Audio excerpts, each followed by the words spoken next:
I really love my alone time. I take myself out for solo dates. I take myself on solo trips.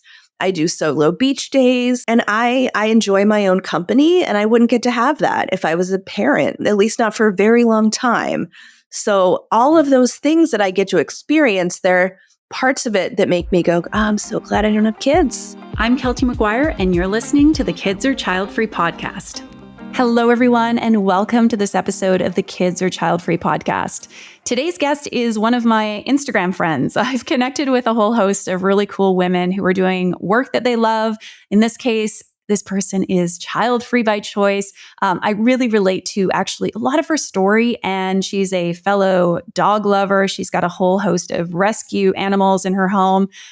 So I cannot wait for you to hear this conversation. What can I tell you about today's guest? Erica Smith is an award-winning sexuality educator and consultant with over 20 years of experience.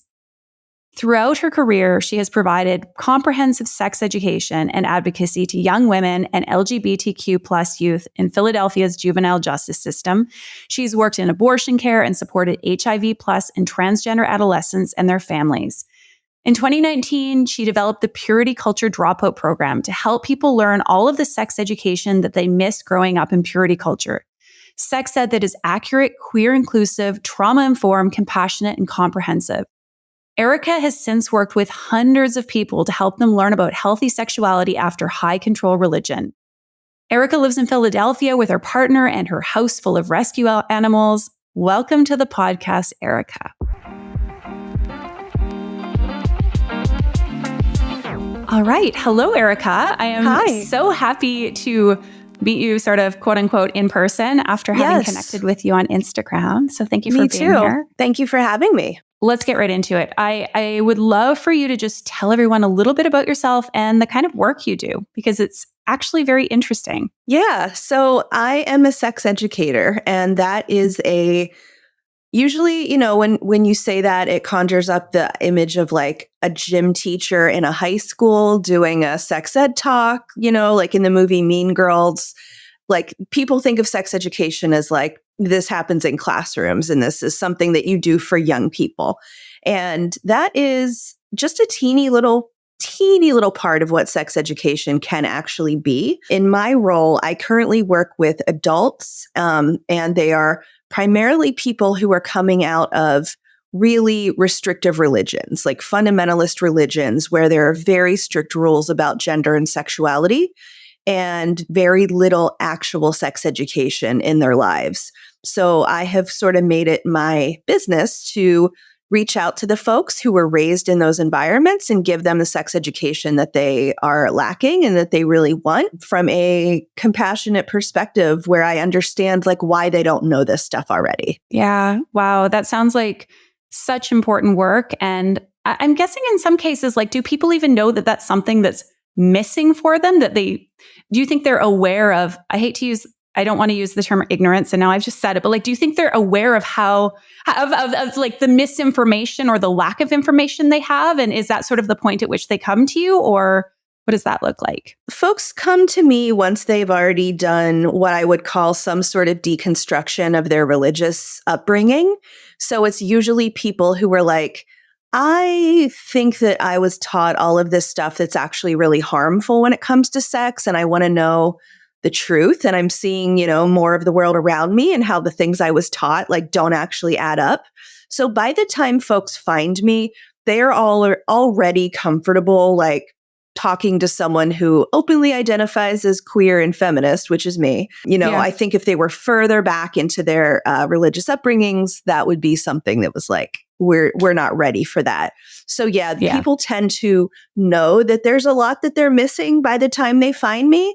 And sometimes through the work, it kind of reveals like, wow, there's so much more I didn't even know that I didn't know, essentially. Yeah, I'm guessing, it must be a really a challenging place to be in, but also I'm guessing there's like a blessing there in the sense that like, at least there's the awareness of not knowing, because I'm going to imagine there's many people who they don't even know how this is playing out and like the negative impact that it's having for them, not just as it pertains to their sex lives, but like their lives in general.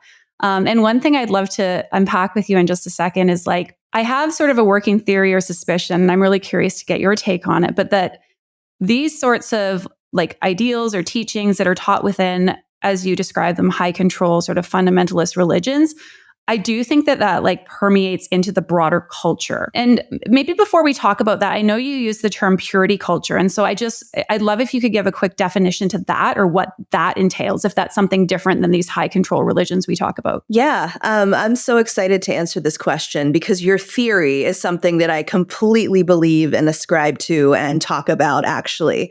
So Okay. I would define purity culture has a few meanings. In the broader sense, it is seen in every major world religion in the more fundamentalist parts of it. And it's a very rigid system of ideas about gender and sexuality. So, like, man and women are complementary. Women must protect their virginity. The woman is subservient to the man, and her virginity and her childbearing ability is essentially the most important thing about her. So, that is purity culture in a nutshell. But a lot of times when we hear that term now, we are referring to the very specifically American white evangelical movement that really gained steam in the 90s and early 2000s, where the idea of sexual purity for young people became a social movement that had an industry attached. So there were people doing purity pledges and purity events and purity balls, and there were books coming out about it. And so this became very popular in, certain Christian spaces in America. And a lot of my clients come from those spaces. So it's the general purity culture ideas, but like hyped up 1,000%. And so, growing up, knowing from the time you were young that your virginity, if you're a young woman, is the most important thing about you, that you must preserve it at all costs.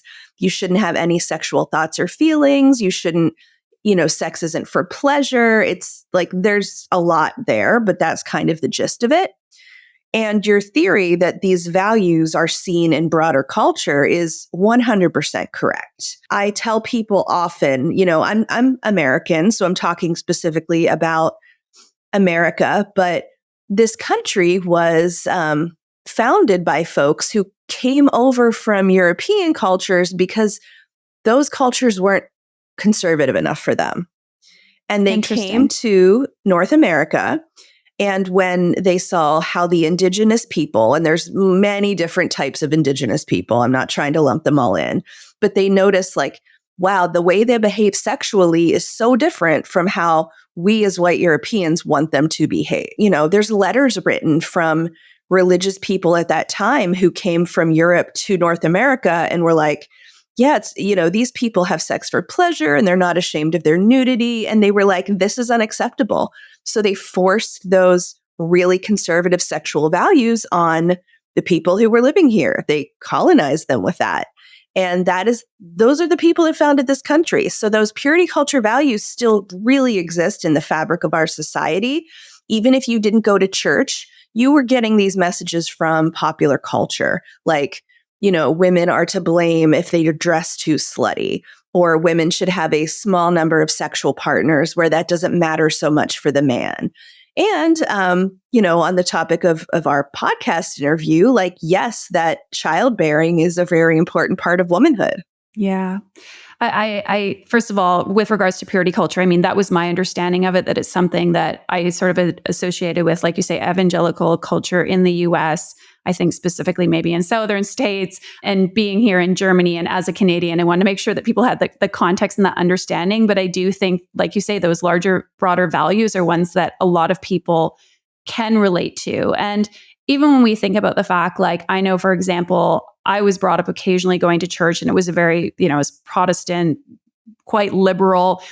Historically, I think a lot of us, and specifically when we look at like amongst sort of Eurocentric white culture, et cetera, like we were brought up going to church, whether, we were Catholic or Protestant, et cetera. And so I just think like that runs through. And I think a lot of it's something that's been passed from like our grandparents to our parents to us, whether or not it's spoken out loud. And I know for me, and I'm curious for you as a person who's child-free by choice, like, did you have this messaging when you were growing up that like, this is what you do as a woman, you have children, and that while it's not that sex is exclusively for procreation, that is its like highest best purpose, and that it is something that's like, I know for me, it was very much impressed upon me, like sex is for love, sex is for this like one or very few relationships. So what was the messaging that you personally got when you were growing up? I love answering this question because it is very different from what most people assume. I was not raised in a church environment. I was not raised in purity culture. My family is what I always call like culturally Christian, casually Christian. Like every once in a while we went to church on a Christmas Eve. We're the people that the like real Christians would be like, you know? And so I personally never got any strong messages from my family that having children was my destiny. I think that it was almost the opposite. I'm the first in my family to go to college.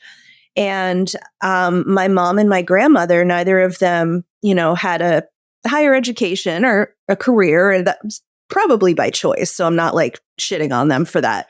But I kind of got you can do anything you want to do. You can be anything you want to be. And everyone was very proud of me and happy for me. And I feel absolutely grateful that I was never given the message by my parents that I had to have kids. Like, Yeah. I see that all the time around me, even in people that come from very liberal families. That was not the message I got. Yeah. It is fortunate. And my story is, you know, obviously different, but there's a lot of similarities, especially as far as really enforcing, like, you can do what you want. It's your path. It's your choice. And I just know how difficult it is to make the decision, or at least for me was difficult to make the decision, even having that sort of empowering message. And so I can only really empathize with people who do have this real like force in their life, so to speak. And maybe it doesn't come from their parents, but again, overall, this sort of attitude or idea that this is what we do. I had to ask myself, like, where does that come from? Because it didn't come directly from my family, but it was what I saw. Like, my mom was a stay-at-home mom with us kids, and this really was her like fulfillment and purpose in her life. So of course that's going to make me think, yeah, so interesting. Do you think like, I don't know if a backlash is the right idea, but would you say you having seen that, like it made you want to go the opposite direction? It's interesting because for context, I also grew up in a very small rural town in Pennsylvania. And I knew from a young age that I had different ideas than a lot of the people around me, that I was an ardent feminist when I was a young woman, like in high school and middle school. And I'm 44 years old. So we're talking like the early 90s, you know, and I knew that made me different. And so I don't know if it was so much like I'm rebelling against what I've seen in my family, but I just knew that I wanted to leave the town I grew up in. I wanted to see other things. I wanted to do other things. And it is very different from most of the women in my family. And I've always just been given encouragement to be myself. And that's, again, something I'm super grateful for. So I'm curious, did you always know that you wanted to stay child-free, or do you remember it being like an active decision that you made? I went back and forth for a little while. When I was a kid, I never had the like, I dream of my wedding. I dream of being a mom. My sister and I would play house. She's similar in age. She's just a couple years younger. We would play house, and we would never have husbands when we played house, but we would have dolls and everything. But I do remember saying in high school, like, I don't think I want to have kids. And then for years, I literally never thought about it because I'm like, well, I'm just in my 20s and I'm living life and I'm having fun. And it never even crossed my mind. It was like, I'll get to that when I'm older. I'll think about it when I'm older. So then I'm in my early 30s and realize, I guess people are doing this now. And I was like, but I don't have to think about it now. And it became clear to me that my ambivalence was like, I was waiting for the desire to have children to hit me because I was told that's what was going to happen, that it would just be like you reach a certain age and your biological clock starts ticking. And I thought that's what was going to happen to me. And it never did.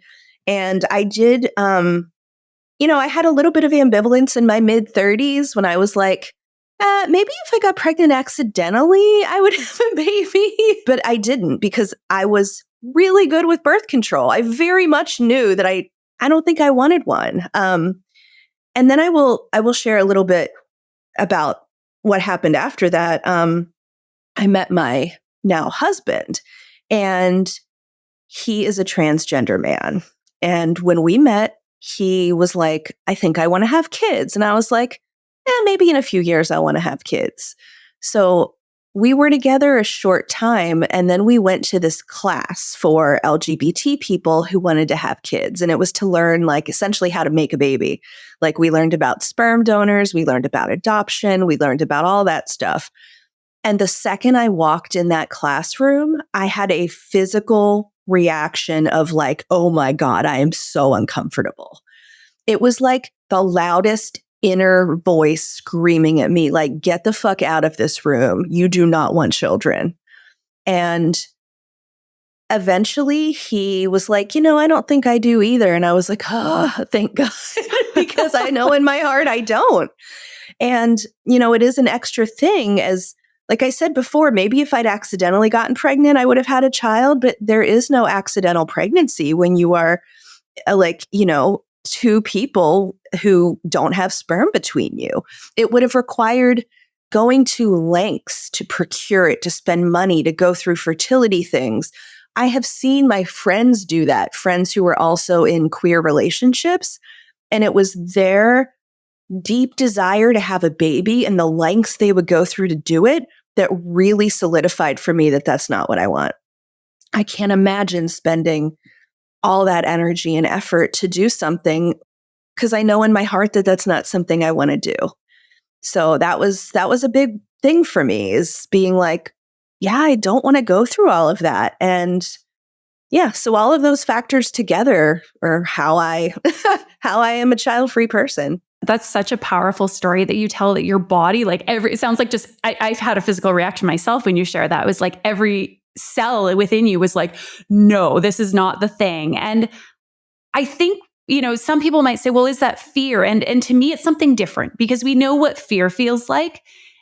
And to me, fear, especially when it's something like, I think about, I don't know, I feel afraid in my business sometimes. And I don't want to compare having a business with having a child, but it's like, there's this tinge of like, okay, I'm scared, but there's part of me that's always also excited and I want this. It's like a push-pull effect. But I think when everything within us is saying like, oh, hell no, we really owe it to ourselves to listen to that and to honor that and to also not judge it. Because I know for me, there was a period of time where I would have these sort of like, repulsion's maybe not quite the right word, but like it was for me with my decision, this feeling of like, oh, I really don't want that. That really doesn't appeal to me. That really doesn't feel good. And I judged myself for it. I was like, well, what's wrong with you? And why can't you be more, I don't know, womanly or feminine or loving or open, or you're just afraid? But as soon as I learned to have self-compassion and be like, what if this is just how I am and how I'm built and there's nothing wrong with it? That's when I could actually like connect with it and honor that. Yeah. Absolutely. That inner voice it's telling you stuff, and we just have to be able to listen and ready to listen.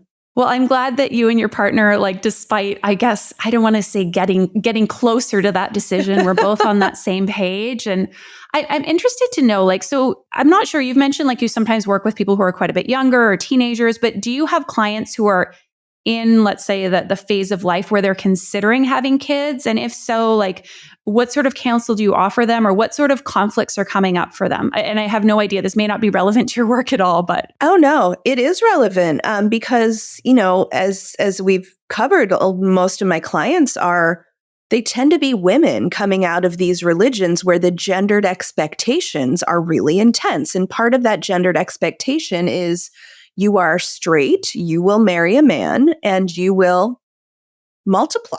You will be fruitful and multiply. Be fruitful and multiply. And I would do work with a lot of clients who were like, I don't actually know if I want that. And they kind of need someone to tell them it's okay to not want that, and to give them a space in which to process that and to truly think about their feelings and desires.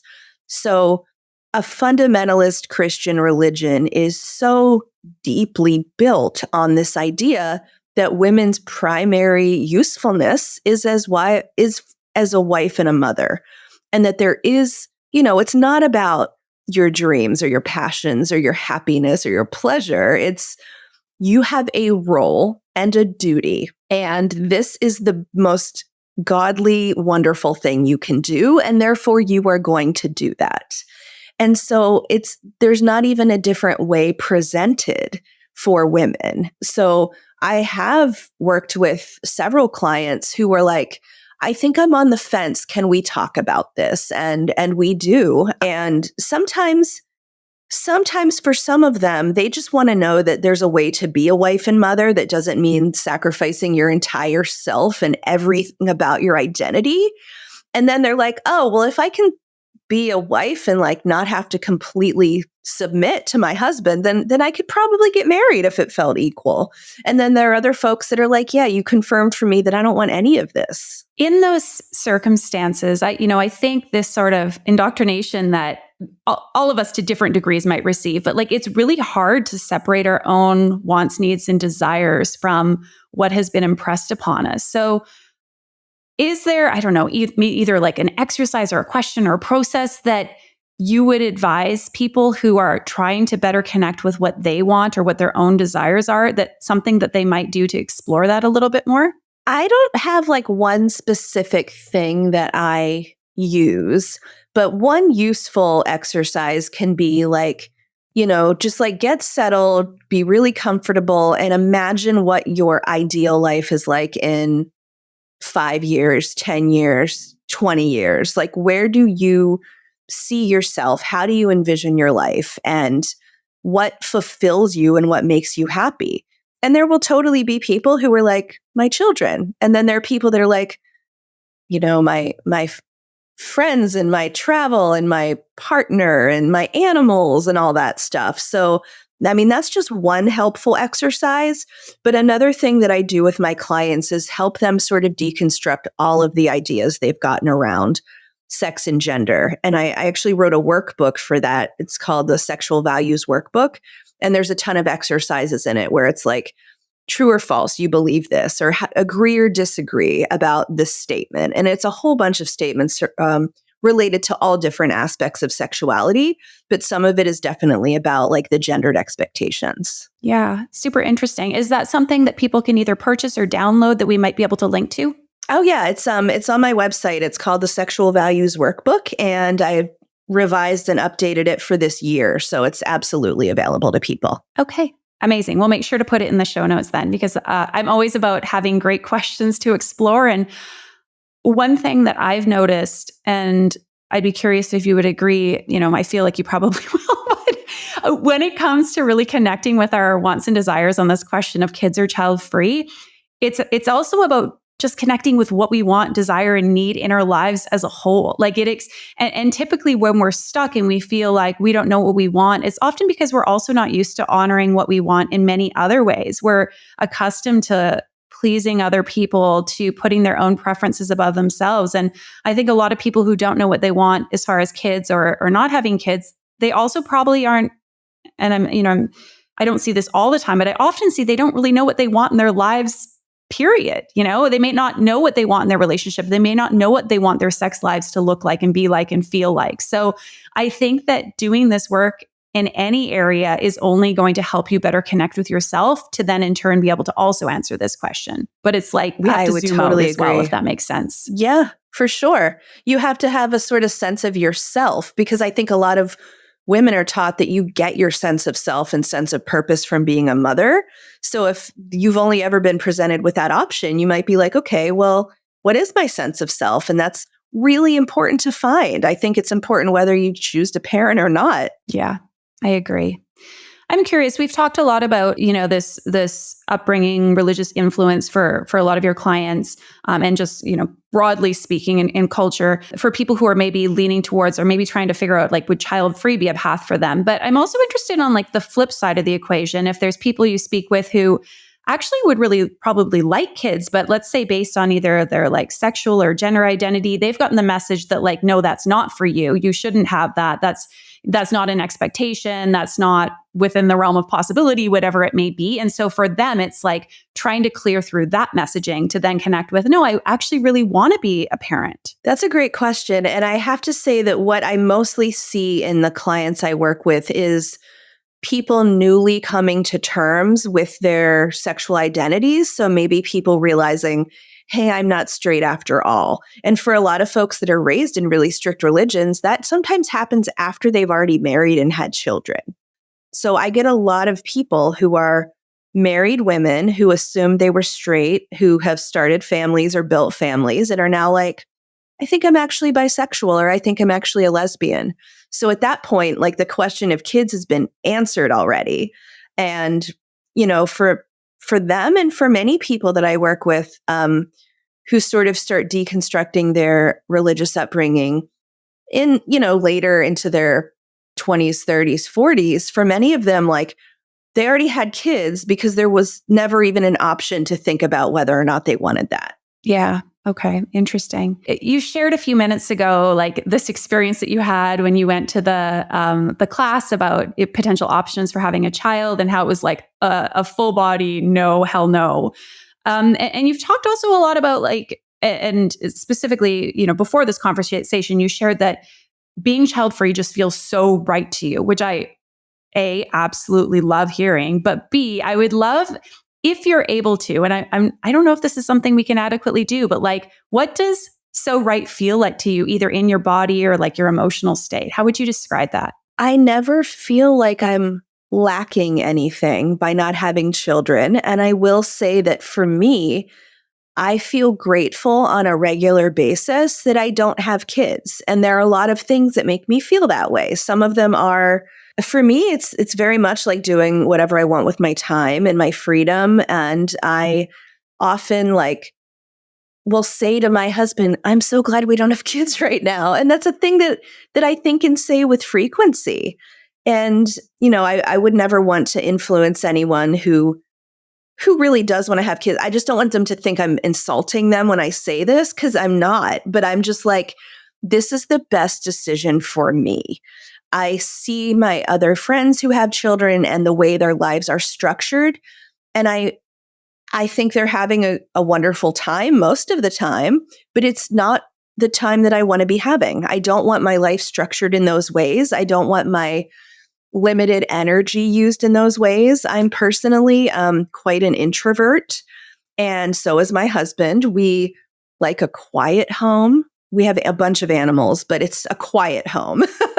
And, we like to do what we want with our time. We're both just, I love my alone time primarily. First and foremost, I really love my alone time. I take myself out for solo dates. I take myself on solo trips.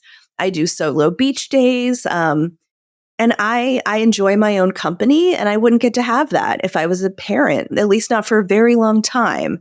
So all of those things that I get to experience, they're parts of it that make me go, I'm so glad I don't have kids. All right, somebody is about to get their 15 seconds of fame on the Kids or Child-Free podcast, because I have yet another Kids or Child-Free podcast review from Apple Podcasts. And this one is from Celestial W, who is coming to us from Canada. And she says, so glad this exists. 5 out of 5 stars. Yes, what a gift Keltie is offering by initiating and sharing these conversations. I appreciate that she is talking with both non-moms and moms about their experience and not shying away from the difficult parts. I also appreciate that she acknowledges that either decision will have wonder, beauty, and difficulty. As I reach new layers of my own understanding of my journey with this decision, I am so grateful to know I am not alone. I'm excited to be living into a world where we make more conscious choices around parenthood and where women are supported and celebrated in their choices. This podcast feels like a part of that. I crave examples of what women do with their energy in their 40s when they aren't moms, and I'm so glad Keltie is sharing her own and others' experiences in this regard. I look forward to more episodes.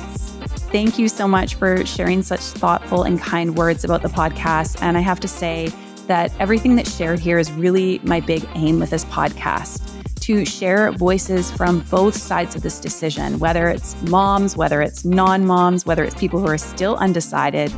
And I am so happy to hear that I seem to be meeting that aim and that objective. Now, if you would like to leave your own review, which I will be so grateful if you do, and even more than my gratitude, you can know that you are helping other people to discover this podcast if they're also on the fence about whether to have kids or stay child-free. To do so, you can head to Apple Podcasts and leave us a rating and review. And if by some chance you don't have Apple Podcasts, you can still leave us a lovely 5-star rating over on Spotify. That would also be very helpful.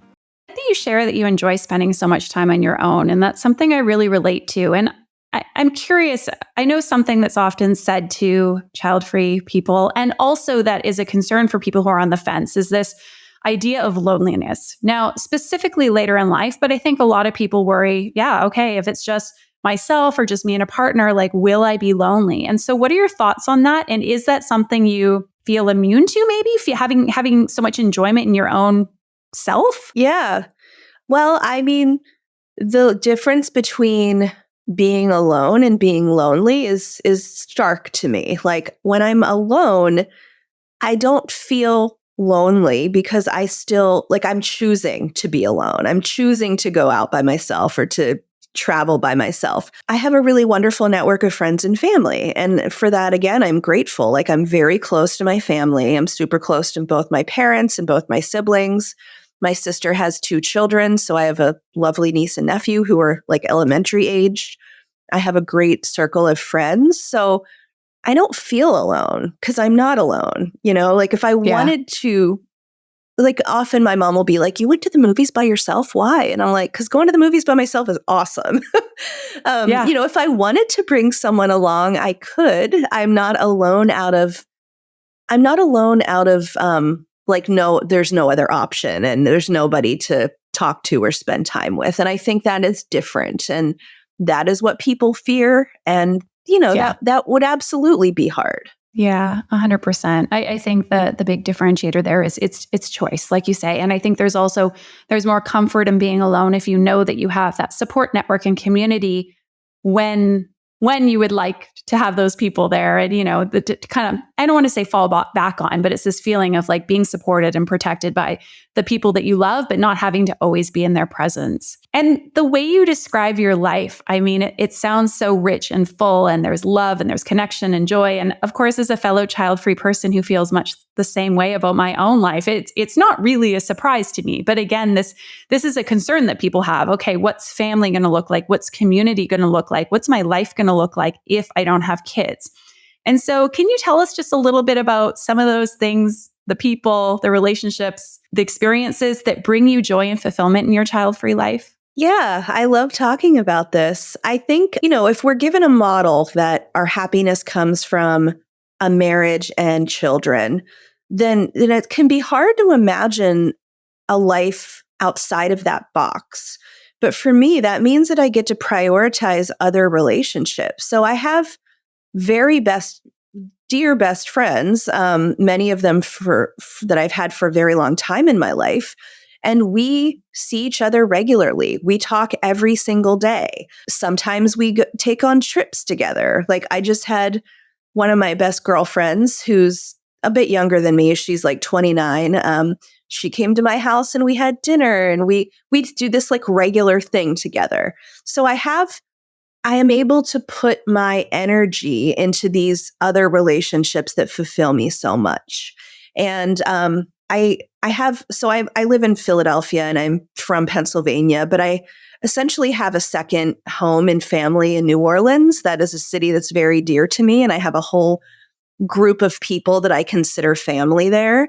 And I go there regularly and I spend time with them and we talk every day. And like, those are the things that, there's other relationships that I'm able to prioritize. And another thing that is huge for me is my animals, my pets. So my husband and I are both very much animal lovers. We both grew up in families where we had pets throughout our lives. And together we have 2 rescue dogs. They're pit mixes. And until very recently, we had 4 cats. One of my cats passed last month. But we have a family of animals. And it's delightful. So any single time I'm at home, like right now, I have a 76-pound dog laying up against me and a 55-pound dog at my feet. I'm happy taking care of my animals and having this animal family. And I have to say that one of the things that really cemented my decision to remain child-free was getting my dog Ranger. He's the bigger guy. And Okay. he was my first dog as an adult. Like, he was the first dog that's like, this is my dog. And the way I care for him and the connection we have and the love I feel taking care of him, I was like, this is all I need. Like, I feel so content having him, and I don't have a void in my life. I don't feel any Yeah. void. And I mean, I feel fortunate for that, but I spend a lot of time walking them. I'm very active. I get to do things that are active, lots of walking, hiking, picking up when I want and going places. Often I bring the dogs with me. I have family. My parents live about 4 hours away from me, so I spend a lot of time going back and seeing my mom and dad. These are all the things that make me super happy. And then, of course, my work. I've been working for myself for about 4.5 years now, and it's so great. Just having the freedom. So all of those things make me super fulfilled and super happy. And that's how I like to spend my time. It makes me, for everyone not watching the video, I'm just smiling big because very much. I'm sure you can hear this, you can sense this, just how happy and fulfilled Erica is in her life and how rich her life is with all of these connections and love and this idea that a meaningful, fulfilled life has to look one way is just total bullshit. For some people, maybe that meaningful, fulfilled life does look one way, but I think we need to be open to the possibility that it can look many other ways. And, here's the thing too, and something I talk about a little bit on the podcast, but we don't get into a ton, is once we've made this decision, do I want to have kids or stay child free? It doesn't necessitate that that's what's going to happen. We may not be able to have a child. We may eventually have a child. And so I think when we open ourselves up to the fact that there's so many possible things that can fill our cup, it's just a better place to be operating from. For sure. And I think something else that I think is relevant to my story is, I'm a very nurturing, caretaking person, and I've always done that in my profession. And for 17 years, I worked specifically with young people, teenagers and young adults who were in the juvenile justice system in Philadelphia and in the child welfare system. So I was surrounded by and part of the development of a lot of children. And so it's not like I feel like, I don't have. Some people might be like, I don't need any connection with young people. And I totally understand that, but I still do get that. So, right now I work specifically with people. I work at a children's hospital in addition to having my own business. And so I see people in the tween phase of life, like the 10 to 13-year-olds, and I get to be part of their nurturing and be part of their care and be part of their development. And that's also really awesome. And so I feel like, any desire I have to nurture and care, I can do that, but then they're not my children that I have to go home with. And that's how I want it. Yeah. I think we overlook just how important those relationships are for young people to have connections with people that are not a parent or an immediate family member. It can provide obviously such a beautiful role model, a safe space and support that they may not otherwise have. And it really can be transformational in that person's life. And I love that you're doing it on your terms. You're saying this is something I want and to have a part of my life. And the other part, no, thank you. You have such clarity there, which as a clarity coach, big fan. Thank you. Yeah, I do feel fortunate that I feel so certain. This was my path, and I'm glad I listened to those inner voices. Yeah. I have to ask because everything so far you're telling me is just oh my God, this is amazing. This is incredible. Yeah. She's so confident, feels so good. And I don't want to imply that there's always a dark underbelly because, hey, sometimes it's life is just good. I feel good on my path. That being said, if you were to speak to, and maybe there are none, but any challenges that you either currently have or that you faced as a child-free person, what would those be? This is interesting. I don't feel like I have been particularly held back or treated that differently as a child-free person. And again, this might be the bubble I'm living in as an LGBT person in a very like liberal major city. But even when I go back to my hometown, like I don't feel like I'm treated differently. Really, the only space I can think of where I have felt annoyed is in the workplace before, where I feel like parents get a lot more leeway to take time off or to, experience life stressors outside of work, get prioritized for holidays, things like that, as if my life without children is somehow less important. But that's really the only thing where I'm just like, ugh, that and what we choose to celebrate about people. We celebrate when people get pregnant, we celebrate with baby showers. But if you are a child-free person, you will not have those milestones. So in a way, I think we have the opportunity to celebrate other things. I'm never going to have a baby shower, but it's a small price to pay. Yeah, I'm like, phew, no baby shower. My husband and I eloped when we got married, and I was frankly so happy to opt out of a lot of those things. Not to say I didn't want there to be a sense of celebration, but it was doing it on my own terms in my own way. So, we but did certainly, too. Yeah. yeah.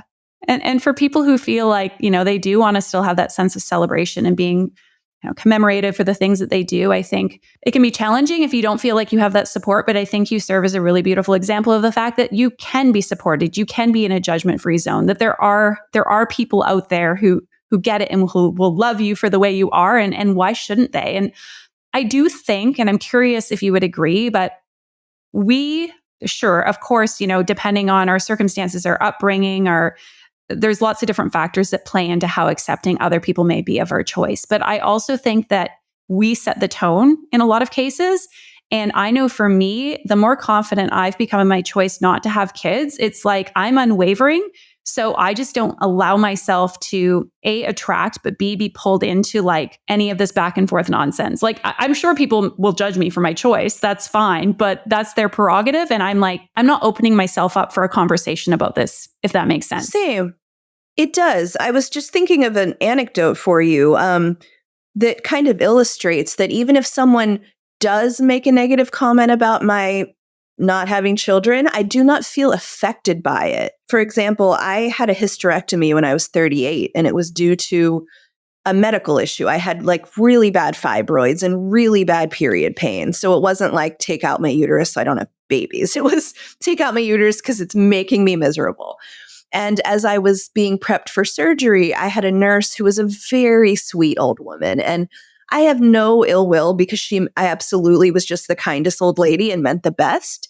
But she did ask me if I have kids, and I said no. And she made a noise of sympathy and said, well, you can always adopt. And it really rolled right off my back because I'm like, yeah, I could. And I did not feel hurt by that. Whereas I can imagine if a person was less confident in their decision, they would feel gutted by that comment. Or somebody who had wanted children and were unable to have them would feel like, oh. But yeah, for me, I'm just like, I understand where you're coming from. You're a different generation. Typically, the thought of a woman having her uterus removed before she was able to bear children would be sad to you. But I'm in a very different world, and that's not sad to me. Yeah.